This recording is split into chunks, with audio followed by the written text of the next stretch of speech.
लाल चुन्नी कुर्ती यो तेरी काली ते देखी सिटी ताली वजूची पूरी थल की बाजारा। ये है उसका। तो यो मेरो पहाड़ तो एक साहित्यिक गीत है। उस गीत को तो शायद आपने अगर सुना हो तो शायद वैसा गीत मैं बना नहीं पाऊंगा। मैं चंपावत से हूँ बेसिकली। ये लास्ट जो गांव आता है मेरा, लगभग मेरे ख्याल से वो आखिरी गांव होगा। घाट करके एक जगह है, वहाँ से मेरा गांव शुरू होता है, सिंगदा करके। हुआ ये बड़ा दिलचस्प वाक़या था कि मेरी बेटियों का एनुअल फंक्शन था, इंटरनेशनल स्कूल था, तो उसमें हर तरह के गाने बजे थे, आसाम, राजस्थान, गुजरात वगैरह सब तरह, हरियाणा इवन पंजाब के भी। तो मैं सोचा हमारे उत्तराखंड के नहीं बजे, तो मैंने घर में आके सर्च किया, मैंने उत्तराखंड के नहीं बजे, देखता हूँ क्या है। तो फिर मैंने देखा तो कुछ चीज़ें मुझे लगा कि वहाँ पे फिर मुझे ऐसा महसूस हुआ कि मुझे काम करना चाहिए उत्तराखंड में। नमस्कार, मैं हूं आपकी होस्ट रीता बिस्ट और आप सभी का एक बार फिर से स्वागत करती हूं हिलीवुड न्यूज में। और आज हिलीवुड न्यूज की पेशकश एक खास मुलाकात में मैं आज आपको रूबरू करवाने वाली हूं उनसे, जिनके जब भी गीत यूट्यूब में रिलीज होते हैं तो रिलीज होते ही धमाल मचा देते हैं। शादी ब्याह हो या कोई फंक्शन, इनके गानों पर कोई ना थिरके ऐसा कैसे हो सकता है। जिनके हर गीत में अलग अलग म्यूजिक है, अलग अलग धुन है और अलग अलग शब्दों को पिरोने की शानदार कोशिश है। और थल की बाजार कुमाऊनी गीत को सुनते ही सबसे पहला नाम जो जहन में आता है वो इनका ही है। जी हाँ दोस्तों, मैं बात कर रही हूँ थल की बाजार सुपर डुपर हिट गीत से हम सभी के दिलों पर राज करने वाले बीके सामंत जी की, जो कि आज इस वक्त हमारे हिलीवुड न्यूज के स्टूडियो में मौजूद हैं। चलिए उनसे जुड़ी कुछ और खास बातें उनके थ्रू जानते हैं। तो बीके सामंत जी, आपका बहुत बहुत स्वागत है हमारे हिलीवुड न्यूज स्टूडियो में। धन्यवाद, शुक्रिया आपका, आपने इन्वाइट किया मुझे। जी, तो सबसे पहले तो किले की मीले कुमाऊनी छूं मीले पहाड़ी छूं, तो सब होती पहली मैं आपको पूछना चाहूँ कि कस छाप और कस लगनू हमारे दगड़ अपन फैंस दगड़ जुड़ भेर। नहीं, बहुत बढ़िया लगा। मैं को तो भल लगा मैं कि मैं शब्द न थे वही का नाम ने बात। तो अब पहाड़ी तो मिक्स हो गए कि बोलो ना कब्र का आपसे लेके पत्नी लगन ये कौन बात बोलो मुझे यो हिसाब किताब से। और बढ़िया है, सब अच्छा लग रहा है, चीज़ें आगे जा रही हैं और बहुत अच्छा प्यार मिला उत्तराखंड से मुझे। और आप लोगों ने बहुत सराहा है मेरे काम को, तो मैं शुक्रगुजार हूँ आप सभी का। जी जी, तो अपनी पर्सनल लाइफ के बारे में बीके सामंत जी हमें कुछ बताइए, क्योंकि सब आपको एज अ सिंगर जानते हैं, पर आपकी पर्सनल लाइफ के बारे में बहुत कम लोग जानते होंगे कि आप कहाँ से जुड़े हैं और कैसे ये शौक़ आपका पैदा हुआ। मैं चंपावत से हूँ बेसिकली। ये लास्ट जो गांव आता है मेरा, लगभग मेरे ख्याल से वो आखिरी गांव होगा। घाट करके एक जगह है, वहाँ से मेरा गांव शुरू होता है, सिंगदा करके। तो बचपन से था ये चीज़ें, गाने का तो शौक़ था बचपन से, और लिखता मैं था, उस बचपन से ही लिखता था। और ये चीज़ें मुझे बॉम्बे लेके गई। एज ए लिरिसिस्ट में बॉम्बे गया बॉलीवुड के लिए, चल पड़ा, यही था काफिला। जी जी, किस पॉइंट पे आपको ऐसा लगा कि मुझे अपन उत्तराखंड के लिए, अपनी बोली के लिए आगे बढ़ाने के लिए आगे बढ़ना चाहिए या गाना चाहिए, कोई ऐसा पॉइंट हो लाइफ में? हुआ ये बड़ा दिलचस्प वाक़या था कि मेरी बेटियों का एनुअल फंक्शन था, इंटरनेशनल स्कूल था, तो उसमें हर तरह के गाने बजे थे, आसाम, राजस्थान, गुजरात वगैरह सब तरह, हरियाणा इवन पंजाब के भी। तो मैं सोचा हमारे उत्तराखंड के नहीं बजे, तो मैंने घर में आके सर्च किया, मैंने उत्तराखंड के नहीं बजे, देखता हूँ क्या है। तो फिर मैंने देखा तो कुछ चीज़ें मुझे लगा कि वहाँ पे फिर मुझे ऐसा महसूस हुआ कि मुझे काम करना चाहिए उत्तराखंड में कि संगीत को लेके। क्योंकि किसी भी राज्य का गीत संगीत होता है, या फिर वहाँ की जो संस्कृति होती है, कला होती है, उससे मतलब उससे उस राज्य की पहचान होती है सबसे पहले। तो यही था, फिर मुझे लगा करना चाहिए, तो फिर ये शुरू हो गए। जी जी, तो जैसा कि आप जो है मुंबई में रहते हैं और वहाँ पर रहकर भी ये चीज़ जो है कि पहाड़ के प्रति आपका जो प्रेम है, जो आप बार बार आपको यहाँ पे खींच लाता है, और उसके लिए आप अभी भी डेडिकेटेड है, गाना बनाते हैं। तो बीके सामंत जी, आपका जो पहला गीत था यो मेरो पहाड़, जिसमें उत्तराखंड के बहुत मनोरम दृश्यों को दिखाया गया है, उत्तराखंड की संस्कृति से झलका हुआ है पूरा सॉन्ग, तो उसके बारे में कुछ बताइए, क्योंकि मैंने सुना है कि उसकी जो रिकॉर्डिंग हुई थी वो सुर कोकिला लता मंगेशकर के स्टूडियो में हुई थी। हाँ, ये बहुत सारे मैंने लगभग वहाँ पे 4-5 गीत मैंने रिकॉर्ड किए हैं। तो ये है उसका। तो यो मेरो पहाड़ तो एक साहित्यिक गीत है। उस गीत को तो शायद आपने अगर सुना हो तो शायद वैसा गीत मैं बना नहीं पाऊँगा। थल की बाजार हो सकता है मैं उस टाइप का मैं बना लूँ, बट यो मेरो पहाड़ को मैं नहीं बना पाऊँगा। उसके लिए वो मेरा पहला गीत भी है और मेरे दिल के बहुत करीब भी है वो। उस गीत ने मेरा जो, मैं समझता हूँ कि वो गीत कहीं और आगे और ज़्यादा वो डिज़र्व करता है। आपका सुपर डुपर हिट सॉन्ग थल की बाज़ार, जिसे यूट्यूब में जो है बहुत ज़्यादा मतलब व्यूज़ मिले, लगभग कहें तो 1 करोड़ व्यूज़ इसने बहुत ही कम दिनों में ही पार कर लिया था यूट्यूब में, और पहला उत्तराखंडी गीत बना था। और अब तो ये जो है 20 मिलियन व्यूज़ का आंकड़ा पार करने वाला है। तो कभी सोचा था कि इतना ज़्यादा जो है प्यार मिलेगा दर्शकों से और इतना ज़्यादा सुपर डुपर हिट हो जाएगा, ना सिर्फ हमारे उत्तराखंड में बल्कि बाहर भी? नहीं देखिए, दो चीज़ें होती हैं ना कि अब मैंने ऐसा सोचा तो मैंने नहीं था कि इतना बम्पर हिट हो जाएगा, बट हिट होगा मुझे पता था, क्योंकि वो कंपोजिशन बहुत अच्छी थी, उसका जो प्रोग्रामिंग है, म्यूजिक प्रोग्रामिंग है, फिर उसके जो लिरिक्स थे, उसकी जो गायकी है, तो इस तरीके से मैंने उसको गाया था, एकदम अल्हड़पने में मैंने उस गीत को गाया था कि भाई इतना हिट हो जाएगा ये उम्मीद नहीं थी। और तो सर, इसी बात पे थल की बाज़ार की कुछ लाइनें हम दर्शकों के लिए हो जाए, अपने फैंस के लिए हो जाए।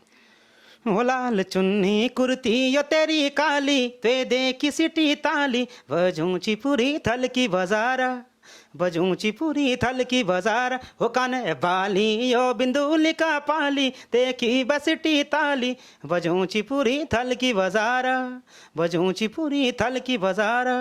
ये लीजिए। वाओ! आपके थल की बाज़ार के गाने ने ना एकदम एनर्जी भर दी हमारे अंदर। और ये कहते हैं ना कि आवाज़ में जहाँ कहते हैं कि एक जोश और एक पॉजिटिवनेस जो फैला दी आपने, बड़ा अच्छा लगा। नहीं, धन्यवाद आपका सभी का। तो बीके सामंत जी, बहुत सारे उत्तराखंडी लोगों के आप फेवरेट सिंगर होंगे और बहुत सारे लोगों के यूथ आइडल भी होंगे। तो मैं आपसे पूछना चाहूँगी कि आपका फेवरेट सिंगर कौन है? उत्तराखंड संगीत जगत की बात करें या फिर बॉलीवुड की बात करें, कहीं से भी?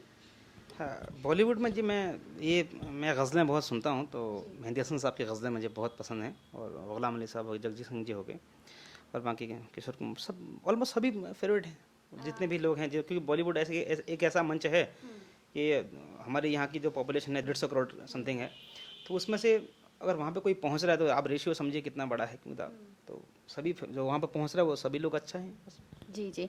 तो आप जैसे कि देख रहे हैं कि हमारे उत्तराखंड संगीत जगत में एक दौर सा चल रहा है मैशअप का और फ्यूजन का।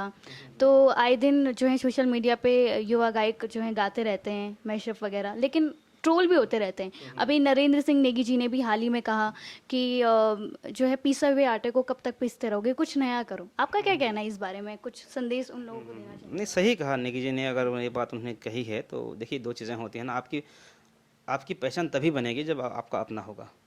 आप अपनी क्रिएशन लेके आएंगे ऑडियंस के सामने, तभी आपकी पहचान बनेगी। देखा, नेगी जी को हम जानते हैं, गोपाल बाबू गोस्वामी जी को जानते हैं, या कपूरी देवी जी को जानते हैं, बाकी सिंगर्स को जानते हैं जो हैं, तो उन्होंने अपनी पहचान बनाई है अपना, उन्हें मेहनत करके। तो मैं समझता हूँ कि नए लड़कों को मेहनत करनी चाहिए जो भी हैं, और देखिए फिर बाकी उनका है अपना।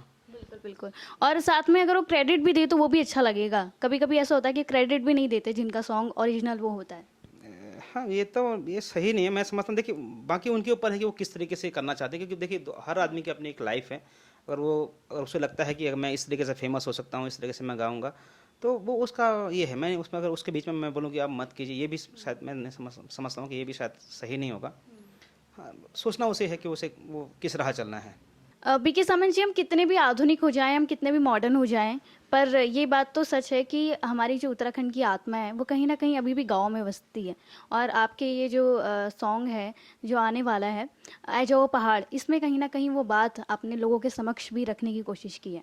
हाँ, इसमें ये है कि "ऐ जाओ पहाड़", तो मेरी उन लोगों से अपील है जो यहाँ से माइग्रेट होकर चले गए थे, वहाँ पे सेटल हो गए हैं। अगर आप कैपेबल हैं तो आप आइए पहाड़ों की तरफ, आपसे जो बन पड़ता है आप वो कीजिए। अगर आपको लगता है कि आपको अपने रिश्तेदारों के लिए आपको करना है तो आप उनके लिए आप कीजिए। अगर वो कैपेबल हो गए हैं तो पड़ोस के लिए कीजिए, गाँव के लिए कीजिए। आप कुछ न कुछ कीजिए, मतलब जो आपसे बन पड़ता है। यही मेरी अपील है इस गाने के माध्यम से। बिल्कुल, बिल्कुल। तो ये कब तक दर्शकों के सामने आने वाला है? ये सितंबर एंड तक ये आ जाएगा मेरे ख्याल से, वो 30 सितंबर के आसपास। तो वो हम प्लान कर रहे हैं अभी। तो ये अभी कल ही शूट इसका ख़त्म हुआ है। इसको हमने नैनीताल में 2 दिन शूट था, फिर दिल्ली में शूट था, फिर देहरादून शूट था। तो अभी 4 दिन का शूट के बाद तो थका देने वाला ये सफ़र था, क्योंकि बहुत ये था। तो अभी एडिटिंग में भी पोस्ट में जाएगा ये, तो वहाँ पे थोड़ा वक्त लगेगा। तो इसकी कुछ लाइनें हो जाए? इसकी लाइन ज़रूर, ठीक है। हुआ क्यों को काजला, हुए को बादला, भूलूं मैं तू है जा, हूँ धूपे को आचला, सुनियो गंगाड़, सुनियो गंगाड़, कर मैं डड़ा डाड़, तू आ जाओ पहाड़, बंधियो घर द्वार लागे राना उजाड़ तू है जाओ पहाड़। वाह सर, बहुत भावुक करने वाला सॉन्ग है। और मुझे लगता है जिन लोगों ने माइग्रेशन किया होगा, बहुत सारे लोगों ने रोजगार के लिए, बहुत सारी मजबूरियां होती हैं जिनकी वजह से लोग पलायन करते हैं, पर ये भावुक कर देने वाले सॉन्ग होते हैं। अगर नरेंद्र सिंह नेगी जी के भी गाने कहें तो वो भी, उनके भी गाने बहुत सारे हैं ऐसे। सर, आपके साथ रेड FM 93.5 से आरजे काव्य भी आपके साथ इस गाने में एक अहम योगदान दे रहे हैं। आपको कैसा लगा उनके साथ काम करके? बहुत अच्छा, मतलब काव्य जी तो मतलब शुरू से सपोर्ट कर रहे हैं मुझे, तो उनके यहाँ पे रोल मॉडल हैं वो, बहुत मतलब पता ही है मुझे उनके बारे में, अगर मैं कुछ ज़्यादा बोलने की ज़रूरत नहीं है। तो हमारे युवा गायकों को अगर आप कोई संदेश देना चाहें तो? उनको मेरा ये है कि आप सीखिए, आप मेहनत कीजिएगा। देखिए मेहनत तो करनी पड़ती है, अच्छा काम करने के लिए बहुत मेहनत करनी पड़ती है। नहीं तो देखिए आप मुझे आप ले लीजिएगा, मैं चलो बॉम्बे में रहता हूँ, मैं मुझे क्या ज़रूरत है पहाड़ों में 2 दिन मैं पहाड़ में जाके शूट करूँ, फिर दिल्ली शूट करूँ, ये चीज़ें करूँ। तो आपको मेहनत करने की बहुत सख्त ज़रूरत है, तो यही है मेरा। मैं बस लास्ट में ये कहना चाहूँगी कि जो हमारे जो दर्शक हैं उनको आप लास्ट में क्या संदेश देना चाहेंगे? ये लोग कर रहे हैं अच्छा, आप इन्हें सपोर्ट कीजिएगा, जो रीता बेस्ट हैं, तो इन्हें आप, बाकी जो टीम है इनकी, आप, मेरी यही अपील है कि आप इनको सब्सक्राइब कीजिएगा, आप FB में इनको फॉलो कर लीजिएगा, और अच्छा काम कर रहे हैं लोग। तो BK Samant ji, thank you so much, आप हमारे स्टूडियो में आए और यहाँ पे आकर आपने बहुत सारी बातचीत हमसे की, अपने दर्शकों तक पहुँचाई, अपने फैंस तक पहुँचाई। Thank you so much sir. धन्यवाद, धन्यवाद। दोस्तों, देवभूमि उत्तराखंड के लिए एक बात बिल्कुल सही कही जाती है कि हम लोग जिस जगह रहते हैं वहाँ का सिर्फ मौसम रंग बदलता है, पर लोग नहीं। और इसी बात को साबित करते हैं बीके सामंत जी, जो शहरों की चकाचौंध में रहते हुए भी अपनी पहाड़, अपनी संस्कृति को नहीं भूले और अपनी बोली भाषा के लिए निरंतर अपने पथ पर अग्रसर हैं। हॉलीवुड न्यूज की पेशकश एक खास मुलाकात में अगली बार आपको फिर से रूबरू करवाऊंगी किसी और सुपरस्टार से। तब तक के लिए मुझे दीजिए इजाजत। हॉलीवुड इंडस्ट्री से जुड़ी और खबरें जानने और देखने के लिए सब्सक्राइब कीजिए चैनल यूट्यूब में हॉलीवुड न्यूज, और साथ ही फेसबुक पर लाइक करना ना भूलिएगा। जय देवभूमि, जय उत्तराखंड।